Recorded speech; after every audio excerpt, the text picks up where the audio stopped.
E se a gente entende melhor isso, fica muito mais fácil de interpretar. Por isso que é preciso ter instrutores, é preciso ter pessoas que conseguem ensinar, que conseguem passar essa visão. Obrigado. Que conseguem passar essa visão.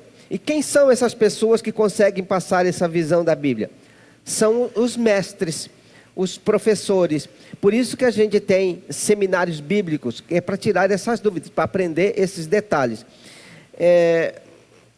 Quando eu me converti, já tinha seminário, mas era muito poucas pessoas tinham curso teológico. A maioria das pessoas aprendiam lendo mesmo diuturnamente a Bíblia, estudando a Bíblia e conversando com os demais que já conheciam mais.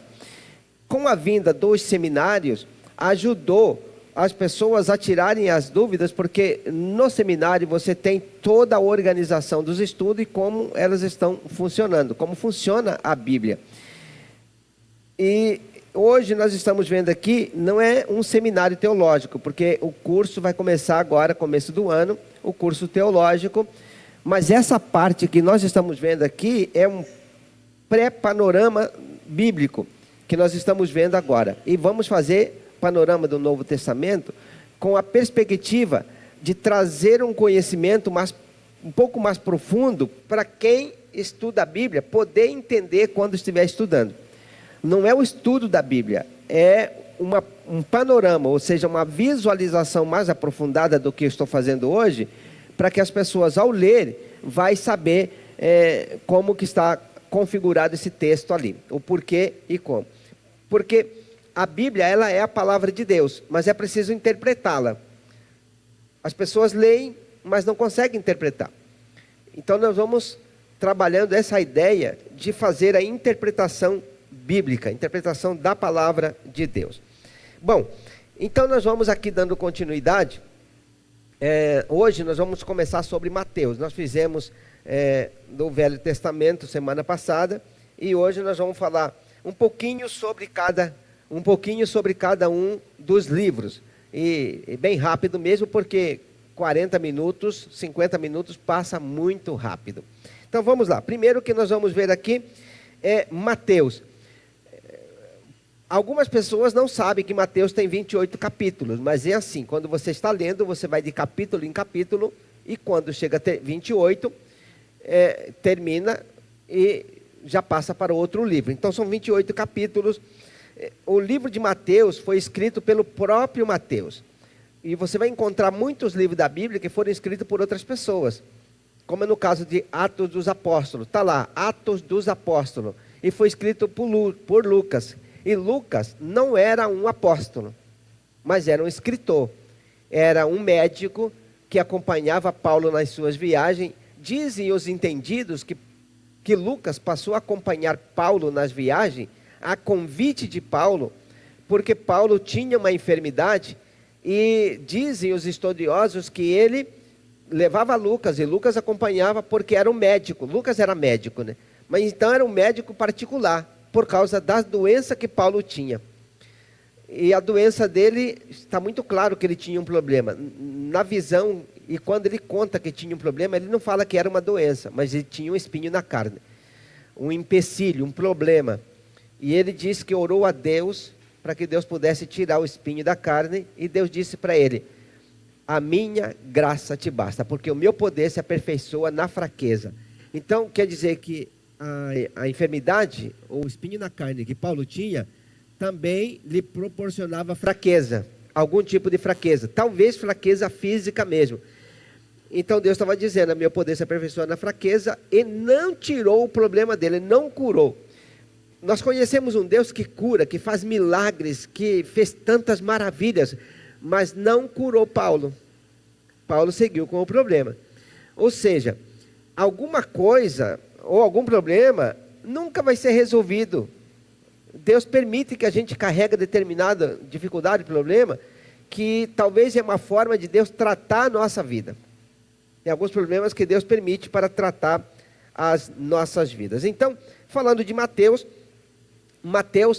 ele trata o relato completo da vida de Cristo no sentido judaico. Aí os irmãos vão entender na outra parte, quando a gente vai explicando. Então ele retrata a vida, o ministério, a morte e a ressurreição de Jesus, destacando o cumprimento das profecias que foram preditas para que se cumprissem em Jesus. Principalmente as profecias de Jeremias, profecias de Isaías, que foram cumpridas. Ensinamento completo sobre o reino de Deus. Então é um livro que trata muito sobre o reino de Deus. Cada livro trabalha temas diferentes. Ou melhor, se destaca temas diferentes. No caso de Mateus, é o reino de Deus que é destacado e com certeza toda a história de Jesus. Aí a gente tem aqui também o livro de Marcos, que vem logo em seguida. Marcos tem 16 capítulos, e desses 16 capítulos, quem escreveu o livro de Marcos foi o próprio Marcos, que escreve esse livro. E o livro de Marcos foi escrito no ano 55 depois de Cristo. Ou seja, quando fala depois de Cristo, funciona o seguinte: Jesus nasceu e cresceu, e o calendário foi organizado contemplando o ano que Jesus nasceu. Então, quando Jesus nasceu, o calendário gregoriano passou a contar a partir do ano 0. Jesus nasce e é contado no ano 0. Então, a partir do ano 0, 55 anos depois, Jesus morreu com 33 para 55, então são 18 anos depois que Jesus havia morrido, então se escreve o livro de Marcos. Então nós temos também esqueci de falar quando foi escrito o livro de Mateus. O livro de Marcos foi o primeiro dos 4 evangelhos que foram escritos, mas o livro de Mateus foi escrito no ano 70 depois de Cristo, ou seja, depois da morte de Jesus, 37 anos depois, foi escrito o livro de Mateus. Então cada um tem o seu período de tempo. Pois bem, o livro de Marcos, ele é um relato, vamos dizer que é um relato conciso, um relato preciso, um relato da vida de Jesus, mas não é um relato assim com muitos detalhes, mas muito sólido em cada etapa. E também uma coisa que é escrito no livro de Marcos a respeito de Jesus, é a respeito da sua morte, do seu ministério, da sua morte, da sua ressurreição, enfatizando suas ações e o seu poder. É o livro que mais trata assim das coisas mais extraordinárias que Jesus fez, o livro de Marcos. Então, retrata ali o poder de Jesus. É o livro que faz mais assim em relação ao poder miraculoso que Jesus fez no livro de Marcos.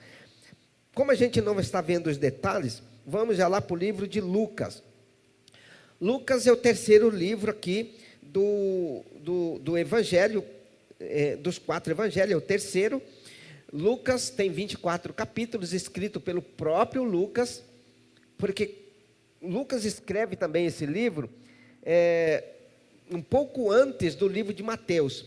Vem escrito o livro de Marcos, logo em seguida o livro de Lucas. E ele escreve no mesmo período, no mesmo tempo que escreveu o livro de Atos dos Apóstolos. Atos dos Apóstolos foi escrito no ano 62 da era cristã, ou seja, depois de Cristo, e o livro de Lucas também no mesmo período. Dizem os escritores que ele escreveu basicamente assim: está fazendo uma viagem ou vivendo num determinado momento, e nesse momento ele escreve as 2 histórias. Dizem que ele escreveu logo após a morte de Paulo. Essa coisa não está escrito aqui, mas lendo alguns autores, diz que ele escreveu após a morte de Paulo. Ele escreve então o livro de Lucas e também o Atos dos Apóstolos. Na verdade, os Atos dos Apóstolos eram os rascunhos que eram colocados, as histórias que iam acontecendo. Depois Lucas vai e senta e organiza tudo isso no pergaminho, e fica então lavrado um livro que ficou para toda a vida, né? Até hoje existem os pergaminhos do livro de Lucas e também de Atos dos Apóstolos, que foi escrito por Lucas. Ok, então, qual é a coisa mais importante do livro de Atos dos Apóstolos. Atos dos Apóstolos é um relato detalhado da história da igreja, que contempla o movimento que aconteceu na subida de Jesus. Jesus já havia morrido, mas estava vivendo espiritualmente no meio dos apóstolos. Apareceu para eles, conversou, apareceu para os apóstolos na beira do mar, para Pedro, fez todo aquele processo como está escrito no livro de João, que a gente vai ver quando estiver estudando o panorama. Então, o livro dos Atos dos Apóstolos, ele trata desse momento que Jesus estava vivendo com a igreja já ressuscitado, mas ainda não tinha subido para o céu. Ele ficou por volta de 50 dias nesse movimento com a igreja já ressuscitado, e aparecendo para um, para outro, e acompanhando o início da igreja nesse momento. Então, o livro de Lucas, como também de Atos, ele trata desse movimento. Então, voltando a falar do livro de Lucas. Então, o livro de Lucas, ele trata desse detalhe da vida de Jesus, do ministério da ressurreição. A ênfase é a compaixão e a salvação para todos. A salvação de todas as pessoas. Bom, aí a gente vai para o livro de João. O livro de João é o apóstolo chamado de apóstolo do amor. E João, só porque os irmãos tenham uma ideia, os apóstolos do Senhor Jesus, que Jesus chamou para segui-lo, eram todos na média de 14 a 18 anos, com exceção de Pedro, ou seja, 14 a 19 anos. Pedro era o único que tinha maior idade e já era casado. Os demais eram todos jovens, começando o ministério nessa faixa dos 15, 16 anos de idade, que hoje a gente pensa assim, é muito novo, mas para a época não era bem assim. As pessoas com essa idade tinham sua vida própria. Quando eu era adolescente, era totalmente assim, basicamente independente. Eu comecei a trabalhar fora, né, com 10 anos de idade, e tomei conta, no geral, de tudo que eu precisava, e com 14 para 15 anos eu tinha, basicamente, domínio daquilo que eu precisava ter de recurso, trabalhar, estudar e resolver a vida. Bom, então vamos lá. Continuando essa história aqui do João. Então, João é um livro com 21 capítulos, escrito pelo próprio apóstolo João, e ele escreveu no ano 90 depois de Cristo. Como funciona isso? Sabe o Apocalipse? O Apocalipse foi o último livro escrito da Bíblia. E quem escreveu o Apocalipse foi João. E João escreve na ilha de Patmos, quando ele foi exilado para a ilha de Patmos. Então, João, nesse livro que ele escreve, ele está enfatizando a divindade de Jesus. E como a gente encontra essa enfatização da divindade de Jesus? Desde o capítulo 1, quando ele diz: no princípio era o verbo, e o verbo estava com Deus, e o verbo era Deus. Então, é o livro que trata de Jesus como Deus, a divindade, Jesus como Deus na terra. E assim, ele vai percorrendo todos os demais capítulos, até terminar o capítulo 21, quando ele coloca também, no capítulo 21, encerrando, que Jesus era o fazedor das coisas extraordinário. E ainda ele diz assim: se fosse escrever tudo o que ele fez, o mundo todo não caberia de tantos livros, porque ele fez coisas grandes demais. Mas é isso o livro de João. Aí nós vamos aqui para o livro de Atos dos Apóstolos. Por isso que é bom, né? Você com a Bíblia na mão, você já pode ir conferindo, né? Então, ou anotando, né? Porque senão você vai perguntar para você qualquer coisa. Como é? Pelo menos um pequeno panorama você já pode ter de anotação. Atos, 28 capítulos, e escrito por Lucas. Atos dos Apóstolos, escrito por Lucas. Como já havia comentado, Atos é o livro que retrata o movimento de Jesus depois de ressuscitado. O movimento dele com a igreja. Com a igreja, ali no capítulo 1, capítulo 2, e na sequência disso. Então, Atos dos Apóstolos, ele conta a história primitiva da igreja, ou seja, como a igreja nasceu, como a igreja deu continuidade passo a passo, como foram os anos que foram acontecendo, tudo que ia acontecendo com a igreja, com os apóstolos, com a igreja que estava começando naquela época, estão todos registrados no livro de Atos dos Apóstolos. E aí, ele trata dessa, quando Jesus estava com a igreja, e de repente Jesus foi arrebatado à vista de todo mundo. Ele registra esse fato também, como também no capítulo 2, o Pentecoste, quando o Espírito Santo desceu, e um grande Pentecoste aconteceu com a vinda do Espírito Santo, a vinda do Espírito Santo sobre toda a carne.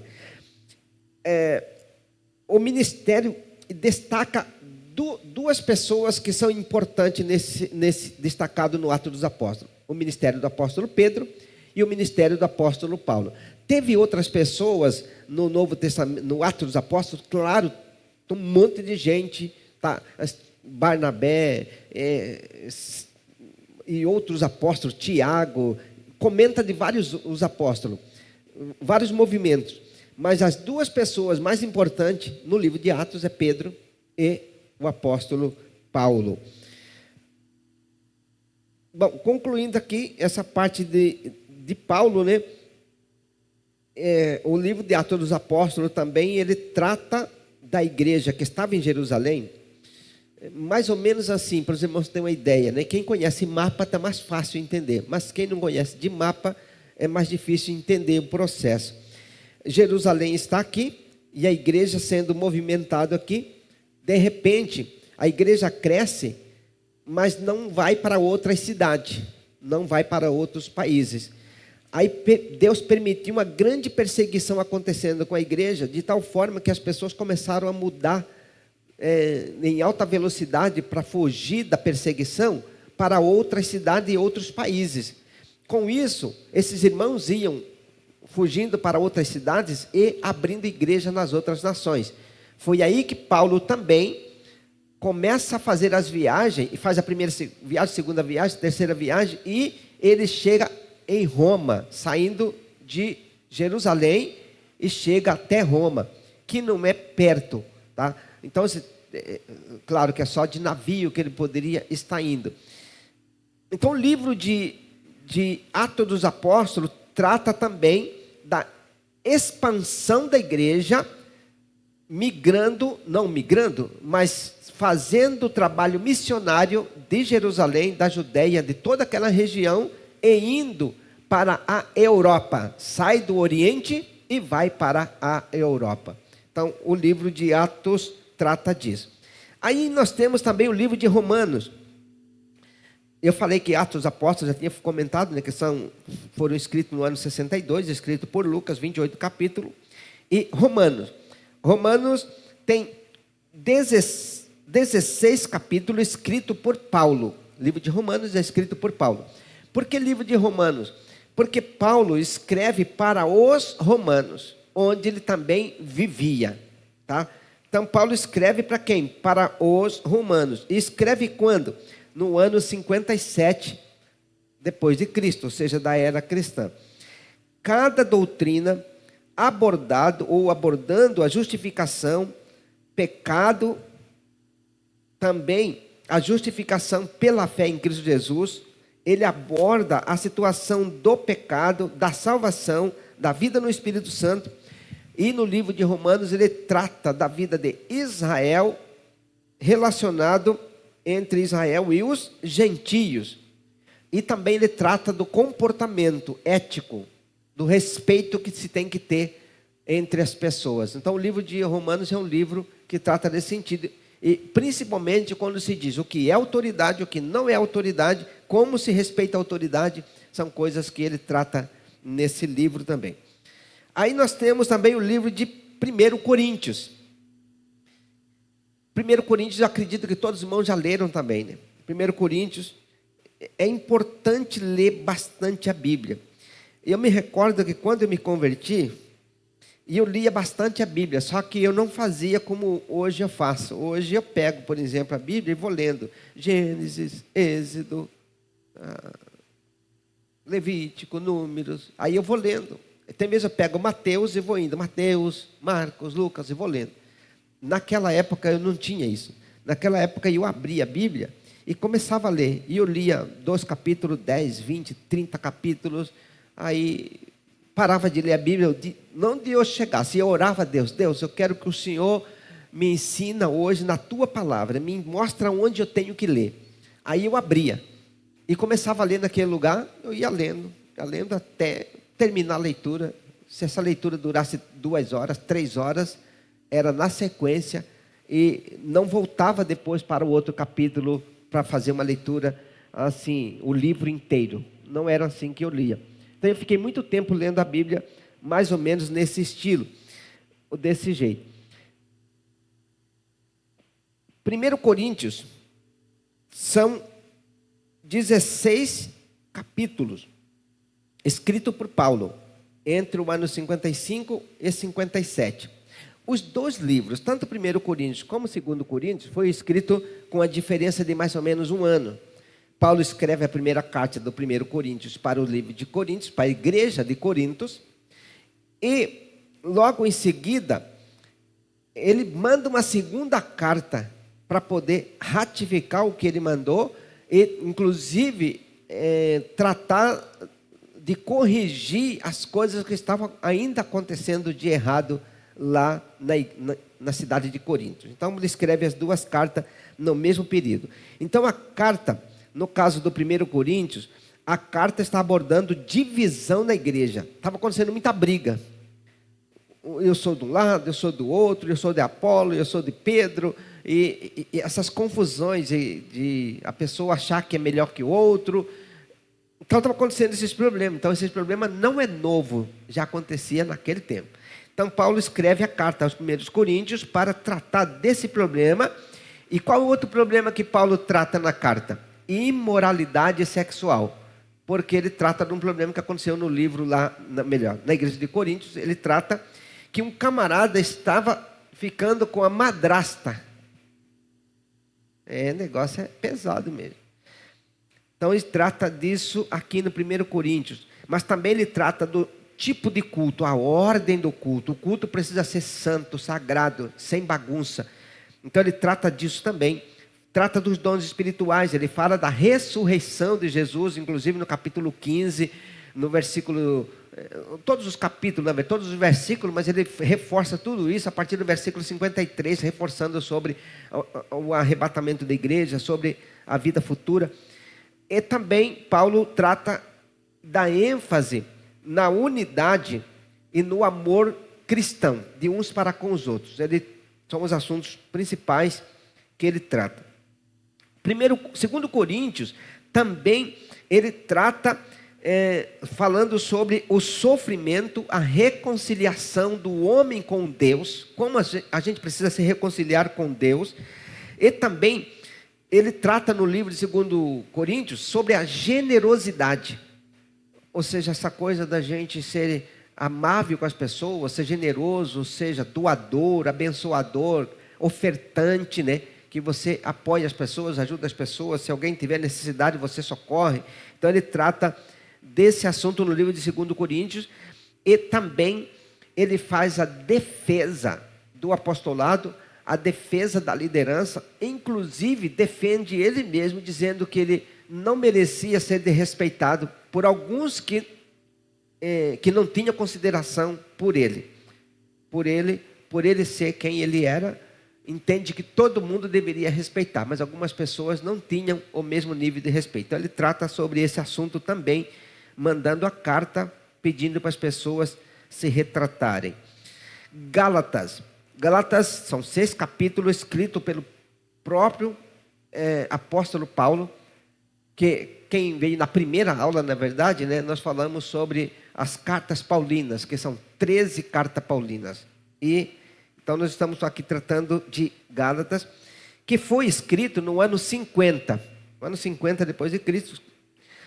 A carta defendendo a justificação pela fé, a liberdade cristã e o papel da lei, combatendo o legalismo judaizante.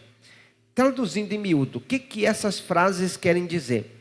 Que o livro de Gálatas, que foi escrito na cidade de Gálatas, para a igreja que estava em Gálatas, na galáxia, a cidade do Justino, na galáxia, os mais cheirosos da galáxia. Ele escreve a carta para a igreja de Gálatas por causa dos problemas que estavam acontecendo. Sabe o que estava acontecendo? Uma das coisas que estava acontecendo, ainda não é pormenores. O pessoal que estava lá, começou a aparecer uns judeus na igreja e falou para todo mundo: não adianta vocês seguirem do jeito que Paulo está falando, porque se vocês não guardar a lei de Moisés, não tem salvação, vocês estão perdidos. Se vocês não guardar a lei, vocês estão perdidos. Essa era a mensagem que chegou lá na galáxia, na igreja dos Gálatas, e Paulo então escreve a carta para dizer para eles: olha, vocês estão tudo errado. Se você guardar a lei, você já perdeu a graça. A graça de Jesus está acima de qualquer coisa. Bom, essa é a ideia do texto, tá ok? Não é os detalhes, mas é a ideia do texto. E aí nós temos também a outra, que é Efésios. Efésios, basicamente quase todos os nomes aqui são cidades, são países ou são regiões onde estavam aquelas igrejas. No caso de Gálatas, porque é a igreja na galáxia. Por causa aqui de Éfeso, porque era na cidade de Éfeso dos Efésios, tá? Então, mandava carta para aquela cidade e a igreja que estava naquela cidade. No caso de Éfeso, 6 capítulos, escrito por Paulo no ano 62 depois de Cristo. A carta fala sobre a unidade da igreja, identidade em Cristo, vida cristã prática e relações familiares.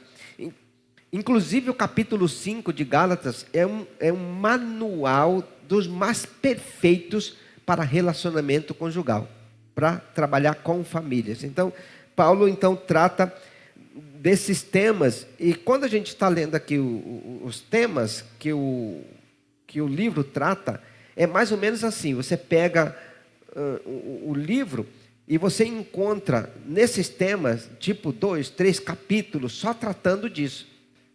Tá? E o livro de Efésios, nesse sentido, no caso da unidade da igreja, como ele trata no capítulo 1 e capítulo 2.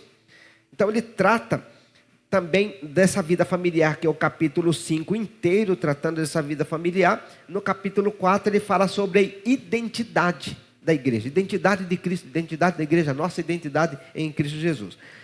Aí nós temos também Filipenses. Filipenses são 4 capítulos, escrito por Paulo também no ano 61 depois de Cristo.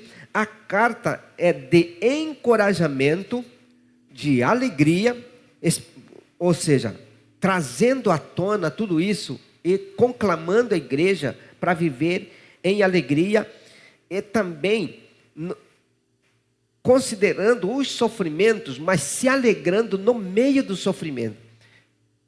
E muitas vezes a gente tem essa dificuldade de se alegrar no meio do sofrimento. Mas o cristianismo é isso. A gente tem problema, tem dificuldade, mas glorifica a Deus e se alegra, canta louvores a Deus, mesmo que pareça que tudo está errado. É o que Paulo trata nesse livro dos Filipenses. Porque ele, inclusive no capítulo 2, ele trata isso, que Jesus, sendo Deus, não teve por usurpação ser igual a Deus, mas humilhou-se a si mesmo até a morte de cruz, pelo que Deus o exaltou soberanamente e deu um nome que está acima de todo nome. Então o livro está tratando de que não importa o que acontece, a gente precisa estar de cabeça erguida, porque nós temos um nome, o mesmo nome que Jesus carregou, Ele nos deu para cada um de nós. E o nome dele está acima de todo nome. Bom, então essa carta trata desse sofrimento, destacando a humildade de Jesus e a unidade de Jesus com cada um dos que creem, com a igreja. Jesus se torna um conosco, uma só pessoa. Quer dizer, quem está em Jesus está em Deus. Quem está em Deus está em Jesus. E Jesus, uma vez estando na pessoa, ele se torna um com Deus. Então essa é a ideia do livro de Filipenses. Colossenses 4 capítulos, escrito também em 62 da era cristã. depois de Cristo, né? A carta dos Colossenses é carta combatendo a heresia. E quando a gente vai no livro dos Colossenses, ele está tratando de que as coisas que as pessoas banalizam ou entram em pecados, entram em ensinamento que não tem nada a ver com a verdade, é o que Paulo trata no livro dos Colossenses, que a gente não deve pender-se para os ensinos errados, mas permanecer no ensino verdadeiro da palavra de Deus. Então, destacando o sofrimento, a supremacia de Cristo, vida nova em Cristo Jesus e a ética cristã. Ou seja, o bom costume da fé. Ética cristã, o bom costume da fé. Muito bem. Tessalonicenses. É também um livro maravilhoso, escrito por Paulo, com 5 capítulos, escrito no ano 50 depois de Cristo também. É uma carta de encorajamento da fé. Então, Tessalonicenses, 1 Tessalonicenses, uma carta que encoraja a fé, a esperança, na segurança, na vinda de Cristo. Instruções sobre vida santa e amor fraternal. Então, o livro de 1 Tessalonicenses, quando você vai lá também no capítulo 5, é um capítulo que é basicamente um manual de como a gente deve ter um coração pronto para adorar a Deus, independente de qualquer coisa. São um livro que trata assim, tipo assim, vocês devem ter um coração tão grato, mas tão grato a Deus, que vocês devem adorar a Deus até no sofrimento, adorar a Deus sem cessar, porque ele começa assim, em tudo dai graça, porque esta é a vontade de Deus para cada um de nós, a gratidão. Ou seja, o que quer dizer em tudo dai graça? Tem um BO ali, glorifica a Deus. Tem 2 BO, glorifica a Deus. A coisa está ruim, glorifica a Deus. A Bíblia diz em tudo dai graça, porque esta é a vontade de Deus para convosco. Um outro texto diz, porque todas as coisas, isso já é Romanos, né, capítulo 8. Porque todas as coisas contribuem juntamente para o bem dos que amam a Deus e são chamados para o seu decreto. Ou seja, Romanos está dizendo, todas as coisas contribuem para o bem dos que amam a Deus. Todas as coisas. Aí diz assim, mas até a morte, qualquer coisa. A Bíblia está dizendo que todas as coisas contribuem para o bem daqueles que amam a Deus. Agora, não contribui para o bem da pessoa que não ama a Deus. Tem 2 pessoas aqui. Aqui tem o mesmo BO, aqui tem o mesmo BO. Se essa pessoa que ama a Deus, então o problema contribui para o bem dos que amam a Deus. De certa forma, funciona mais ou menos assim. Quando Deus permite um problema sério, é porque Deus quer tratar o meu caráter, tratar a minha vida, quer tratar o meu relacionamento com Deus. Deus traz o problema para eu crescer em Deus. Se eu amo a Deus, eu cresço. Quem não ama a Deus, está no sal. Por isso que em tudo dá graça. Todas as coisas contribuem para o bem. Bom, continuando aqui, falei aqui de 1 Timóteo, 2 Timóteo, ele já dá uma mudada na visão, porque o Paulo, escrevendo já as últimas cartas que ele escreve, e esse já escreveu no ano 67, depois de Cristo, já foi as suas últimas cartas, com 4 capítulos, carta final de Paulo a Timóteo. Essa carta é uma carta de incentivo à perseverança. Timóteo era um dos primeiros, ou dos principais discípulos de Paulo. Discipulado por Paulo, Paulo colocou ele para pastorear uma igreja e ele foi tendo sucesso e Paulo então escreve essa carta para ele, como sempre passava, conversava, né? Quando passava de viagem, é diferente da agora, né? Agora a gente tem um celular, liga para a pessoa, e aí, tudo bem, beleza. Pode estar na outra cidade, no outro país, você conversa na mesma hora. Na época era assim, ou ele tinha que viajar e passar por lá 1 ano depois, ou mandar uma carta que chegaria 3 meses, 2 meses depois. Era tudo muito difícil. Mas Paulo está mandando uma carta. Quando você pega o livro de 1 Timóteo, você vê uma perfeição de ensino extraordinário. Nós não vamos entrar nos detalhes hoje aqui.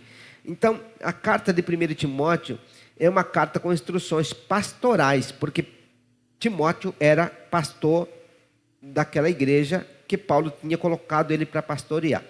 Sobre liderança da igreja, doutrina, culto e vida pessoal. essa é uma coisa que Paulo trata com Timóteo.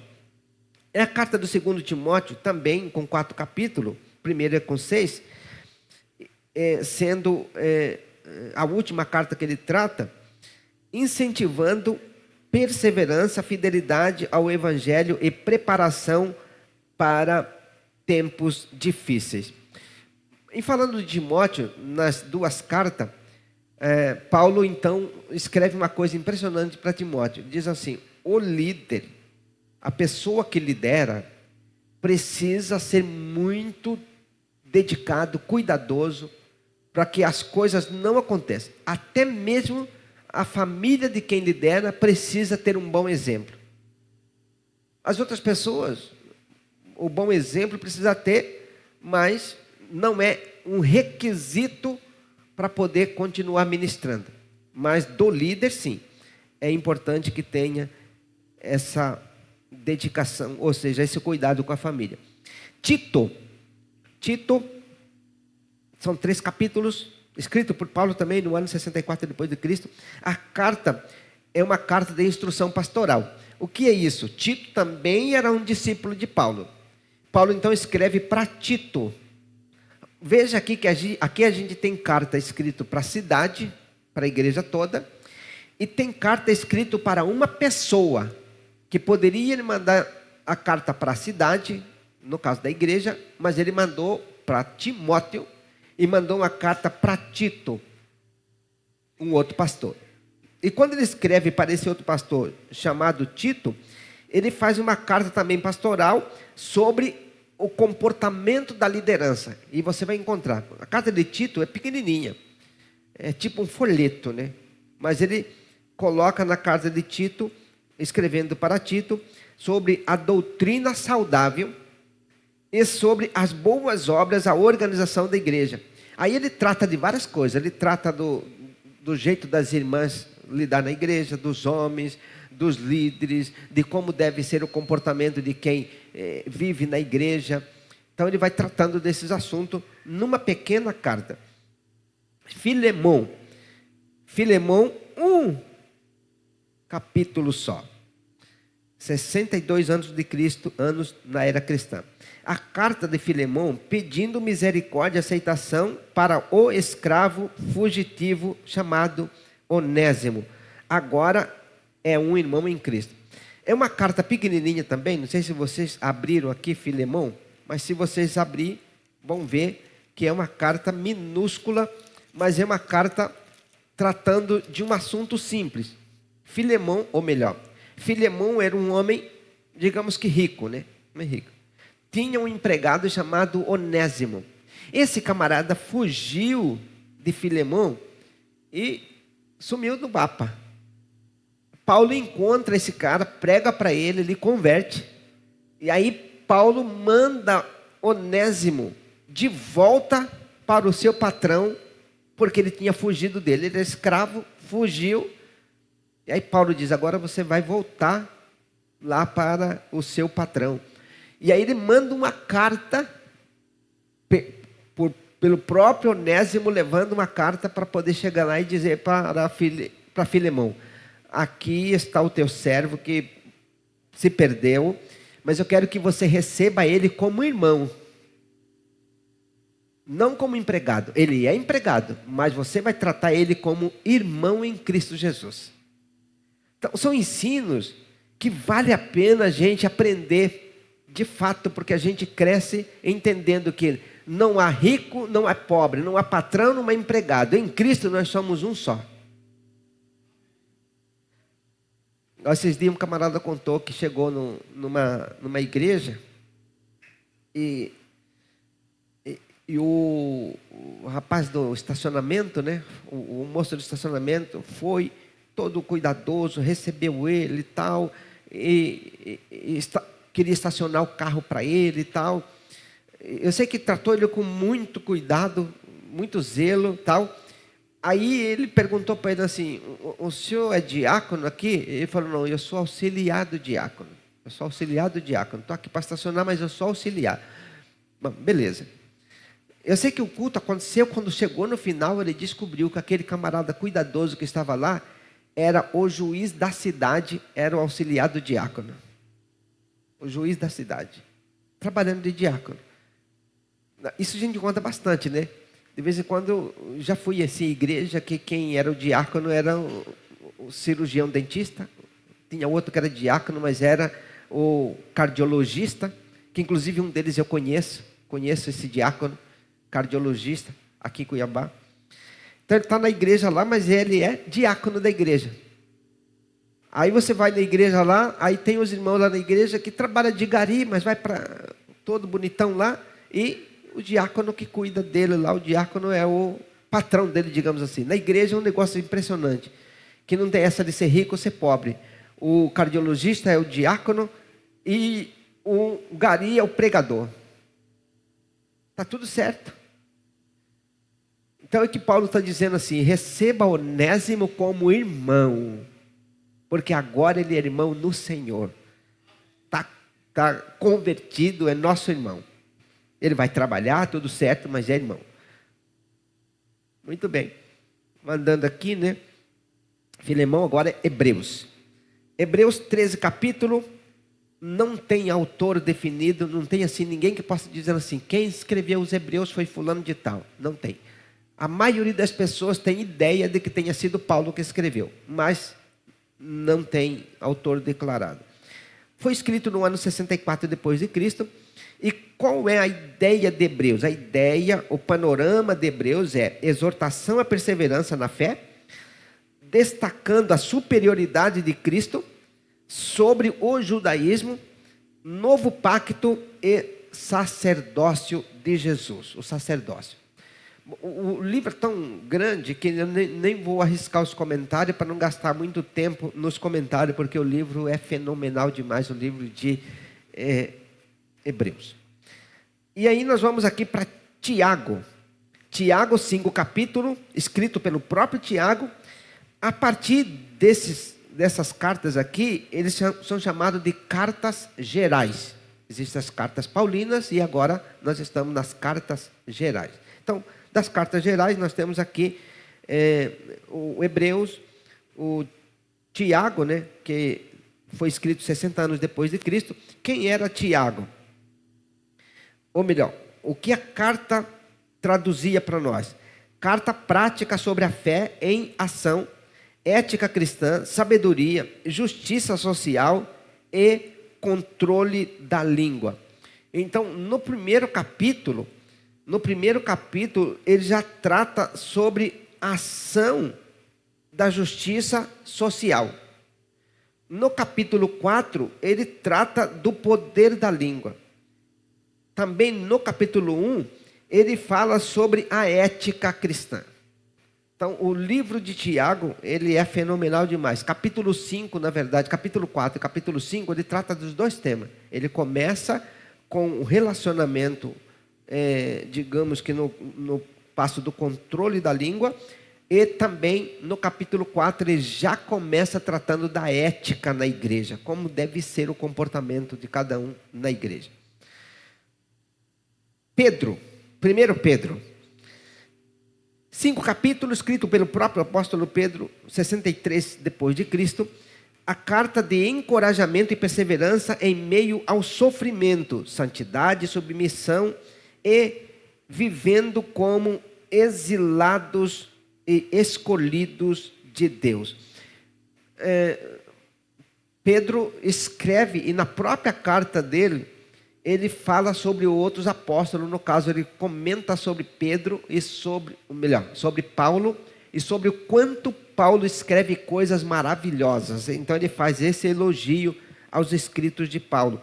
E também, Pedro escrevendo, ele fala sobre a santidade, ele também fala sobre comportamento familiar.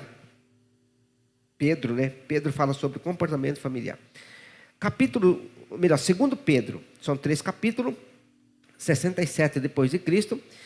A carta de segundo Pedro é uma carta que ele vai advertindo as pessoas contra os falsos profetas. Sempre teve muitos falsos profetas. Inclusive, quando Deus começa ali no Gênesis, ele já escreve: se aparecer alguém falando que eu falei, que eu mandei falar, falando que eu disse alguma coisa, vocês não acreditem antes de cumprir. Porque se cumprir, fui eu que falei. Se não cumprir, não fui eu que falei. Então o profeta falou de si mesmo, ele é falso. Então já começa assim, desde aquela época. Deus já estava dando instrução do começo, que era para a gente tomar cuidado. Não sei se os irmãos sabem, né? Tem muita gente na igreja assim, fica querendo ouvir profecia e já acredita no que foi falado e já começa a antecipar. Tipo assim, eis que eu vou te dar um carro novo. Aí ele vai lá e faz o compromisso das parcelas. Está no sal. Deus prometeu que vai dar, então calma, espera chegar. Mas então ele acredita e já começa a gastar antes de ter. E não foi Deus que falou. Muitas vezes não é Deus que falou nada. A pessoa falou por conta própria. Está aqui, está escrito no livro de Gênesis que as pessoas podem falar por conta própria. E Deus está dizendo, se cumprir, fui eu que falei. Se não cumpriu, porque foi o profeta, falou de si mesmo, é falso. Então, aqui nós estamos vendo aqui o segundo Pedro, que ele trata dos falsos mestres, exortando o crescimento espiritual e assegurando a respeito da segunda vinda de Cristo. Também ele trata da santidade. Ele trata da santidade de Deus, o apóstolo Pedro.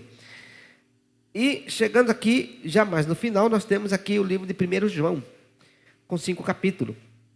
Foi escrito quando? Depois que ele escreveu o Apocalipse, aí ele escreve 1 João, 2 João e 3 João. Depois que escreveu o Apocalipse, João então escreve esses livros. Então no ano de 92 depois de Cristo, ele escreve a primeira carta, o apóstolo João, e essa carta era sobre a verdade e o amor de Deus. A verdade e o amor. Comunhão com Deus, combatendo heresias e segurança da salvação em Cristo Jesus. Desses textos aí, eu tenho que destacar um versículo de João, quando fala aqui que João escreve, falando do verdadeiro amor e combatendo a heresia. Do verdadeiro amor. O nome verdadeiro amor está tratando de vários textos no próprio livro de João. E um deles é assim: se alguém diz que ama a Deus e aborrece seu irmão, é mentiroso, e nele não está a verdade. Se diz que ama a Deus e não ama o seu irmão, não está nesse irmão a verdade. Mas se alguém ama o seu irmão, então de fato esse ama a Deus. Então, quer saber se alguém ama a Deus? É se ele ama o irmão, se ama as pessoas. Se não ama as pessoas, não ama a Deus. O texto é fenomenal. Aí tem aqui o 2 João. Carta, breve exortação de amor à verdade, advertindo contra os falsos mestres que negam a encarnação de Jesus. Esse livro de 2 João era um livro que trata de uma igreja onde tinha uma pessoa que ia lá para falar para todo mundo: ah, vocês estão esperando o arrebatamento da igreja? Ah, esquece, já aconteceu, vocês ficaram, ou isso não vai acontecer. Essa era a mensagem que chegava lá. Não tem arrebatamento. Quem falou para você de arrebatamento? Não tem arrebatamento. Eu não acredito em arrebatamento. E aí estava enganando as pessoas. Então João escreve, o apóstolo escreve para dizer para eles: ó, não dê ouvido aos falsos mestres, porque estão enganando vocês, dizendo que o arrebatamento já aconteceu, quando na verdade não aconteceu. E aí nós temos a terceira da epístola de João. É uma carta curta dirigindo a um homem chamado Gaio, ao líder da igreja, a um homem lá na igreja, elogiando sua hospitalidade e fidelidade na verdade. João adverte contra um outro homem chamado Diótrefes, tá? Um líder autoritário que rejeita a sua autoridade e não acolhe os missionários. Ele recomenda a Demétrio, um cristão de boa reputação. A carta enfatiza a importância de apoiar misericórdia e viver de acordo com a verdade cristã.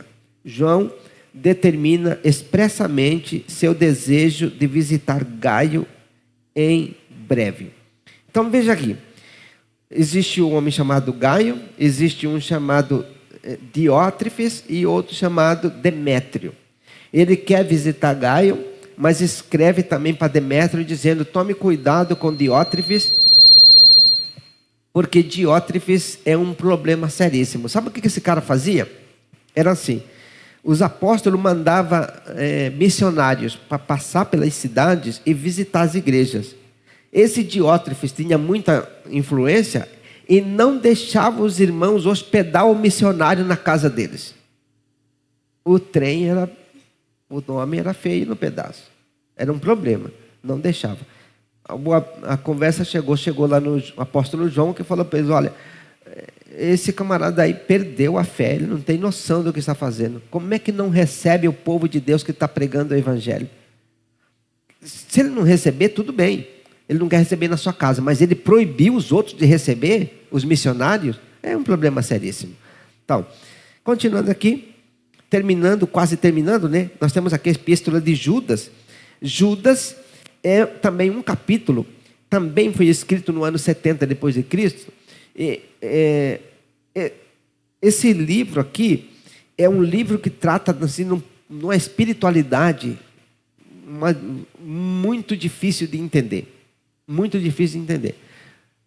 E eu falo difícil, né, porque não são todas as pessoas que arriscam a fazer os estudos desse livro. Mas daria para a gente fazer um estudo desse livro e gastar um tempo para poder entender bem como que funciona esse livro de Judas.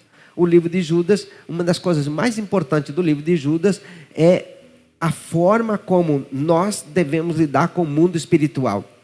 Por exemplo, tem gente que não tem respeito. Ele vai, por exemplo, lidar com o mundo espiritual, ele xinga a autoridade espiritual, ou de um lado ou do outro. Não é assim que funciona. Analisando o livro de Judas, você não deve citar nenhuma palavra dura, nem contra Deus, nem contra os demônios. Você tem que manter na sua. Porque, querendo ou não, eles são níveis de autoridades que estão lá. E aí, como é que eu sei disso? Quando aconteceu os problemas no céu, que o corpo de Moisés foi encontrado, houve uma guerra no mundo espiritual, mas não houve nenhuma palavra contra aqueles demônios que estavam lá, ou aquele um que estava lá na guerra por causa do corpo de Moisés. E sabe qual foi a palavra do anjo? O Senhor te repreenda, mas ele mesmo não falou.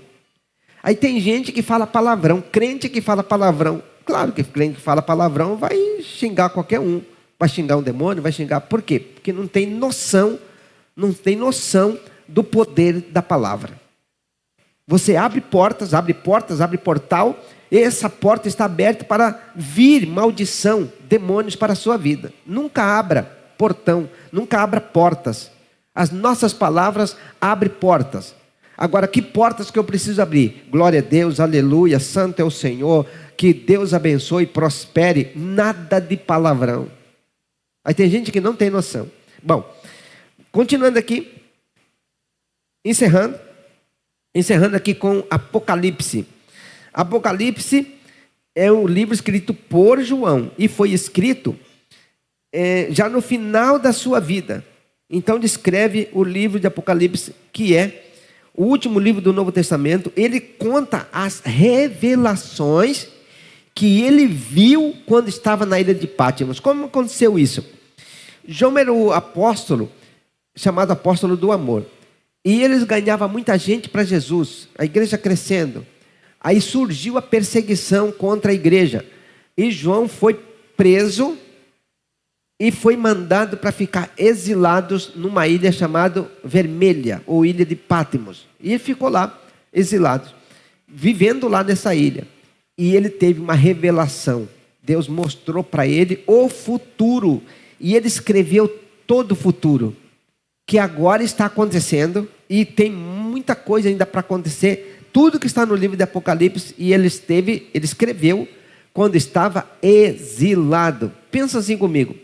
Digamos que alguém não gostou de você, pega você, coloca numa ilha deserta, só você lá na ilha deserta, não tem mais ninguém. Se vira nessa ilha, você não tem como sair. Por quê? Porque tem cheio de tubarão em todos os lados e também ninguém vai lá, porque é longe, numa ilha deserta. Colocaram João num lugar desse. E ele viveu nesse lugar, não sei como, mas ele viveu. Deus deu uma revelação. No final da vida dele, acredito que ele voltou, foi recolocado na sociedade, já perto da sua morte, mas estava ali com tudo escrito, tudo escrito. Então ele teve tempo de escrever. Naquele tempo não é como hoje, né? Hoje você pega o computador, ou você vai falando, escreve um monte de coisa, tudo rápido. Não, era tudo no manuscrito, devagarzinho, devagarzinho. Gastou muito tempo, mas ele tinha tempo, porque estava numa ilha sozinho. Então estava muito bem divertido, né? Sozinho, para cuidar das coisas de Deus. E aí nós temos, o mundo todo tem uma revelação na mão, chamado Apocalipse, mas para isso, alguém pagou o preço, estando exilado numa ilha chamada Patmos. Nada vem de graça para nós, nada vem de graça. Aqui nós temos a Bíblia, custou o sangue de Jesus por nós. Nós temos a salvação, custou o sangue. Nós temos as cartas de Paulo, custou os afogamentos dele, custou os chicoteados que ele teve. Ele tomou 5 quarentenas de açoite. Paulo levou 5 quarentenas de açoite, que era cada quarentena, ou seja, cada açoite era 40 chicotadas menos 1 da misericórdia. Paulo passou por tudo isso e estava tudo certo. E que Deus tenha misericórdia de nós. O bom do estudo, né, que o tempo passa, a gente não vê. Agora eu quero convidar vocês para a gente terminar. Vamos ficar de pé. E nós vamos orar para terminar. Não vou abrir oportunidade para perguntar, porque acredito que você vai começar a anotar para fazer perguntas. Ou alguém já anotou uma pergunta aí? Ah, ninguém anotou. Beleza. Mas se quiser anotar, pode perguntar. Se quiser mandar as perguntas no WhatsApp, pode mandar. Não garanto responder, mas garanto ler. Amém? Quem entendeu pelo menos uma coisa aí? Uma coisa. Quem entendeu 2 coisas? Olha Jesus na causa.